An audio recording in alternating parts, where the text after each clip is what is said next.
put it on backwards, which is what they did, it'll burn through that side, but we're going to put it on the right way and it'll be just fine.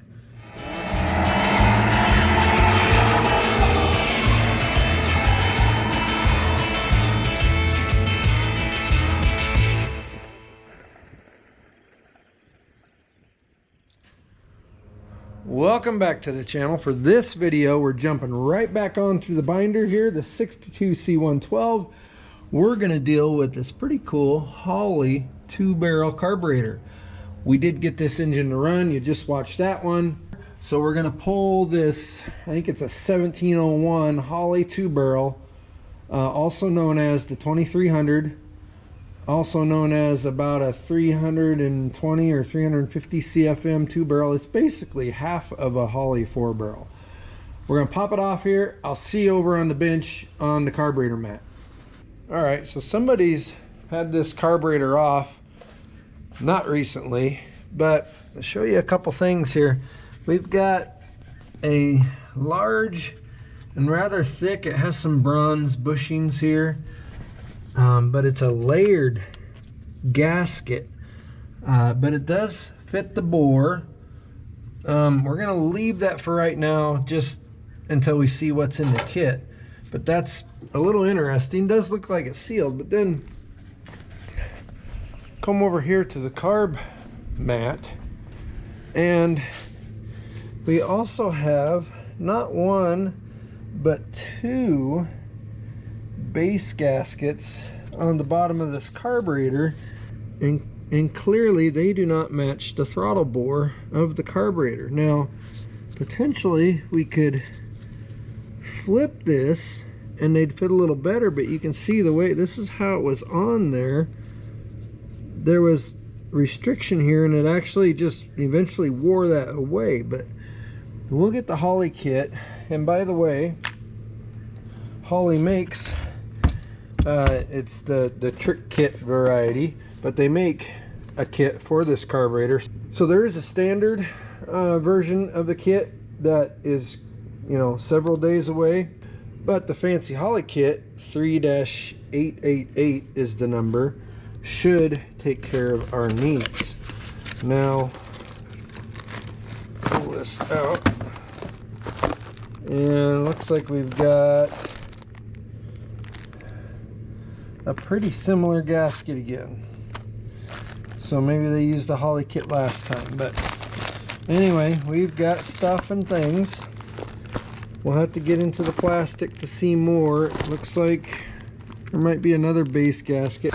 So I think we've got good pieces, and we'll make sure and put that on right. And then, yeah, obviously we were leaking fuel out of the accelerator pump.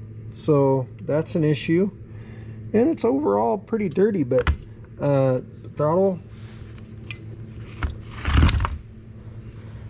shaft seam tight. Choke is just a mechanical choke. Right now, looks like we just got to get this thing apart, get it cleaned up, and get the kit in it.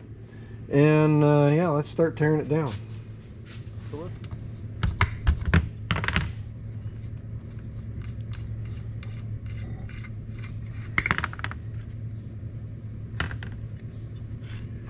There is a screen. That's cool.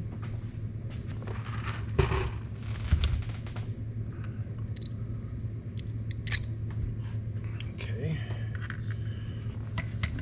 And a little bit of gunk in there, not too bad.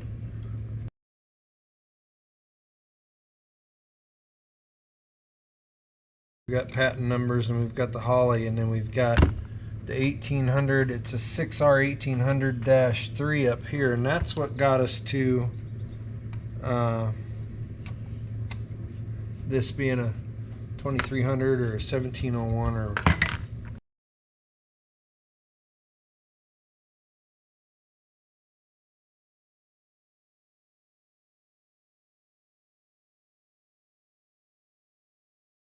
power valve is a little stiff, but looks to be in one piece.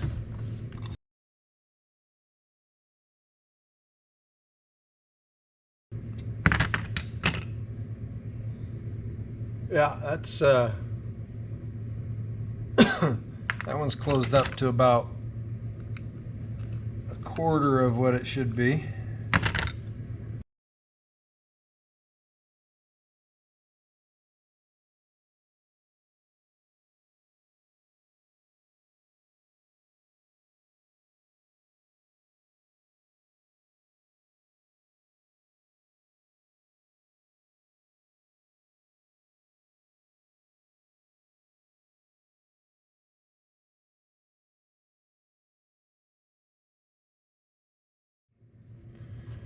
Okay, now let's count together here. One, half, two, and almost a quarter. So a little more than what we'd like to see.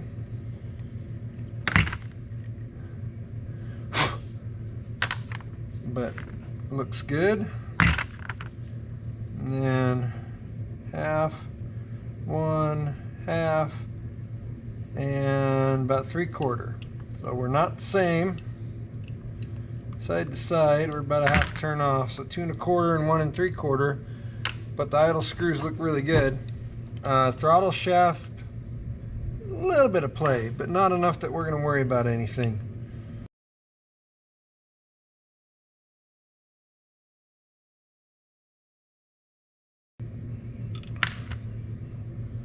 Oh, okay.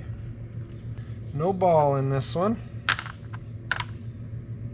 Well, maybe we better look. Could be stuck down in there. Nope. So weighted conical seat, no ball.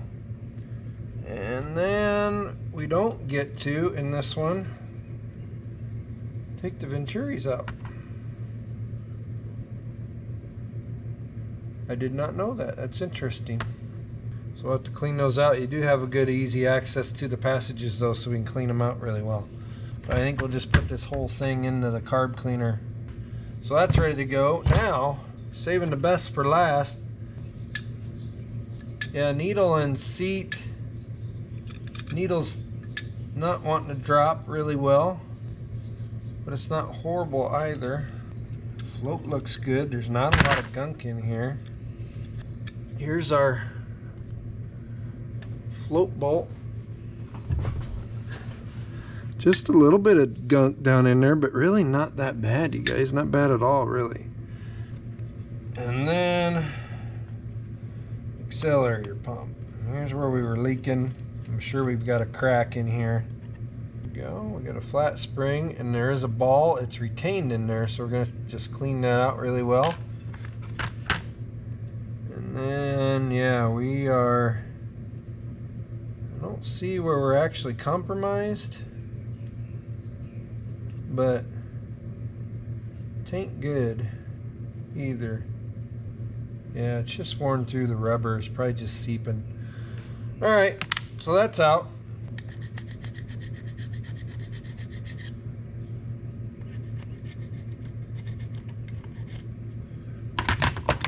Okay.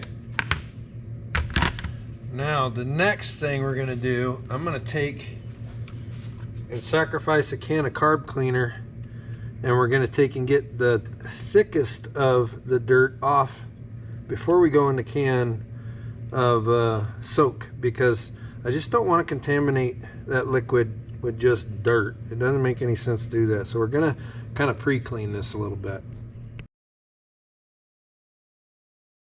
Okay, everything's clean. It took a little longer because this guy, I mean, it doesn't fit in the can very well. You kind of have to smush it in there, but everything got cleaned up really well. We found a couple of issues. Number one, and you saw it, the accelerator pump had been leaking, and even though there's no huge crack or damage, it's obviously compromised.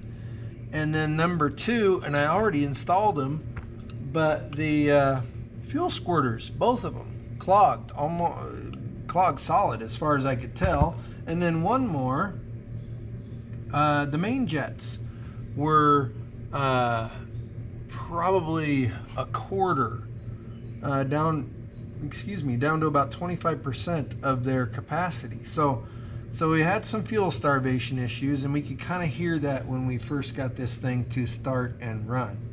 But anyway, we're going to throw this half of a Holley 4-barrel back together and be one step closer to not only a running, but a running well C112 and possibly a driving C112. So fast forward, I'll point things out maybe as we go here.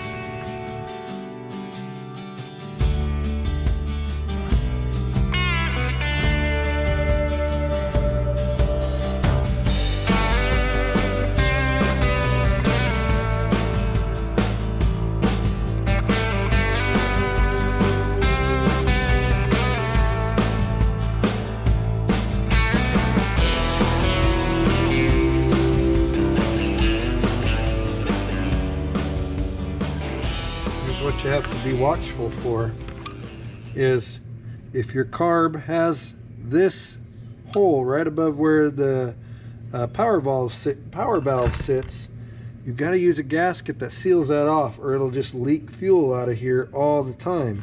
You put this gasket in here, that's wrong. That's why we want to keep our old gaskets. We need this guy. Now when we mate the metering block up to the body of the carburetor, this passage will seal.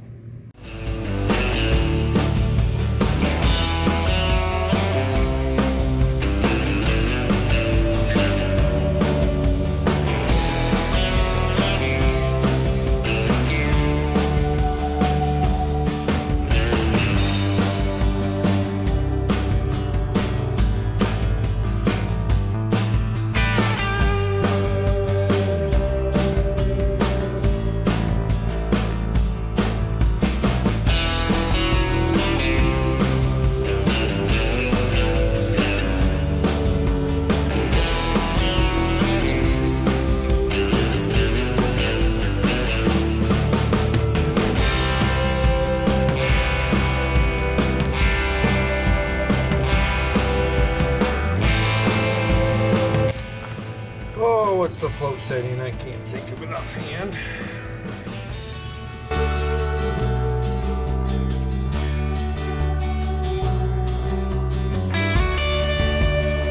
Float setting for their Holley 2300, if it has this style of float, you invert the bowl and adjust until the top flat area of the float is parallel to the top of the fuel bowl. And that is it. And you got a lock nut and a screw to lock it down.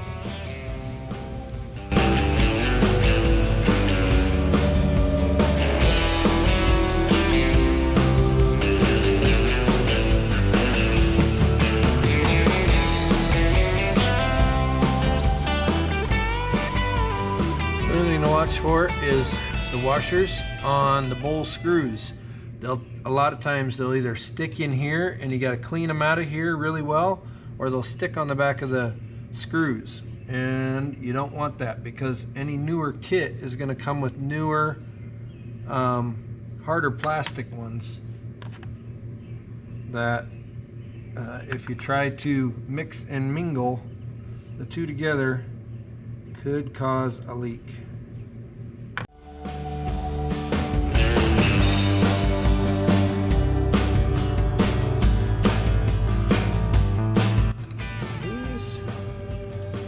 Kind of snug them, plus about a half a turn to 3/4, and then you leave them.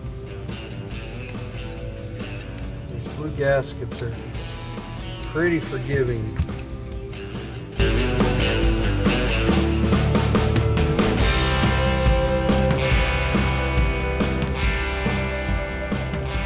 And this is why you don't just toss out your old gaskets and stuff right out of the gate, because we weren't supplied with a new metal O-ring for our inlet bushing, so I'll have to reuse this guy.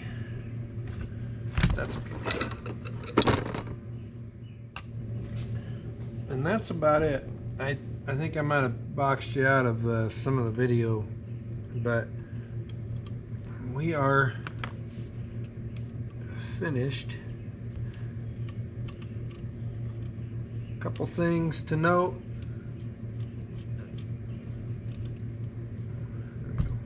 There's a setting for the dash pot, and to measure that you pull this all the way in and bring your throttle back to idle, and then you measure in between the tip of the dash pot and the throttle arm.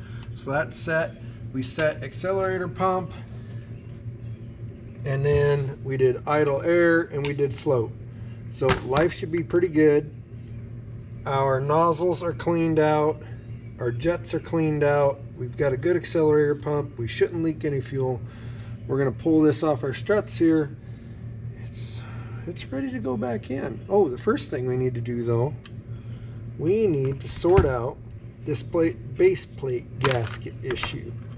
So let's take another look at that here, because it did give us a second one in the kit, and it's thicker. So we've got, oh, that's the one we're using. Look at that compared to this goofy looking one. This one fits much better. It closes up everything much better. It's not gonna, you know, go on, if we put it on backwards, which is what they did, it'll burn through that side, but we're gonna put it on the right way and it'll be just fine. Now, let's walk over to the truck and make sure.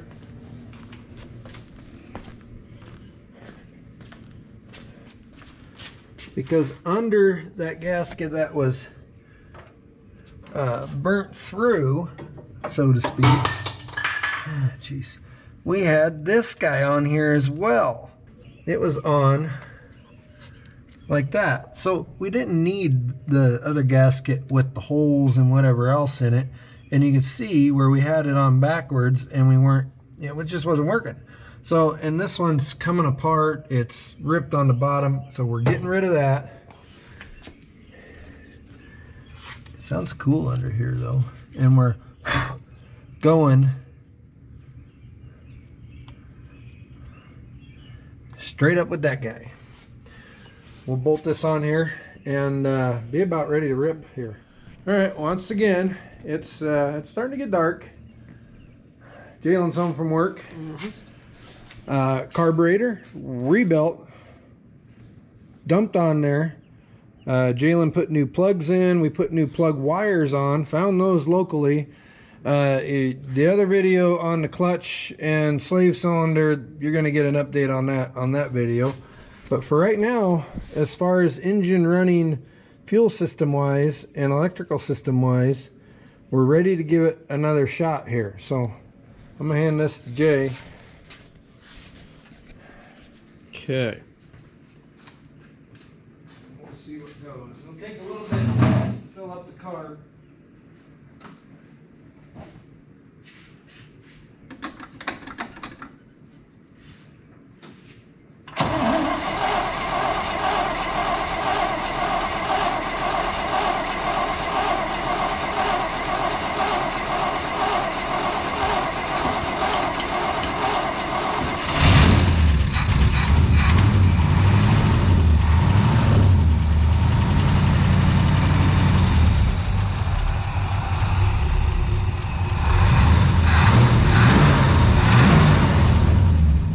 Here and listen to it.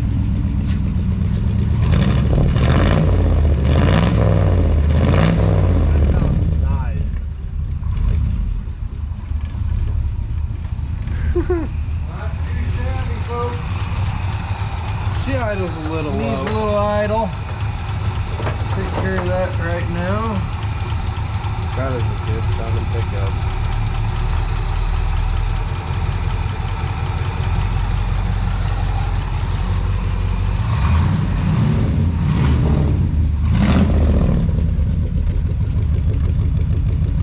Beautiful. Beautiful, beautiful. Running on all 8. Not a shake. Sweet. My Lord, what a good running truck.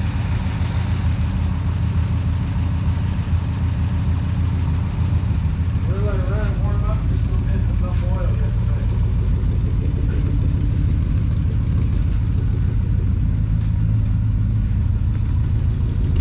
That girl's got true dual exhaust with glass packs. Thing's awesome. We didn't even have to do that part. Sounds good.